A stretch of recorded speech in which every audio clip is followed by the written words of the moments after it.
മായാനദി ഇന്നിറങ്ങുവാണെങ്കിൽ അന്നത്തെ പോലെ അന്ന് എന്ന് പറഞ്ഞ സിനിമയ്ക്ക് കയറാൻ ഭയങ്കര മടിയായിരുന്നു. ഇന്നാണ് മായാനദിക്ക് ഇന്നിറങ്ങുവാണെങ്കിൽ അതിന്റെ 5 ഇരട്ടി ആൾക്കാർ കയറും. വേറെ ആൾക്കാർക്ക് മടിയില്ല. അവളാണ് കറക്റ്റ്.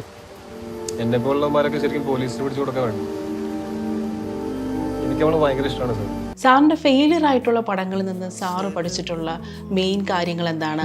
ആ പഠനത്തിൽ നിന്ന് സക്സസ് ആക്കിയിട്ടുള്ള സിനിമകൾ. ഞാൻ സത്യം പറഞ്ഞ ഫെയിലിയറായ പടങ്ങളെ പറ്റി പിന്നെ ചിന്തിക്കാറില്ല, അതിനെ ഇവാലുവേറ്റ് ചെയ്യാറുമില്ല. ഈ ഇവാലുവേറ്റ് ചെയ്യാത്തതിന്റെ കാര്യമെന്ന് പറയുന്നത് നമ്മൾ ഫെയിലിയർ ആകാൻ വേണ്ടി എടുത്ത സിനിമയല്ല. ആ കാലഘട്ടത്തിലെ ആൾക്കാർക്ക് ആ സിനിമ, ആസ്വാദകർക്ക് ആ സിനിമ ഇഷ്ടപ്പെട്ടിട്ടില്ല.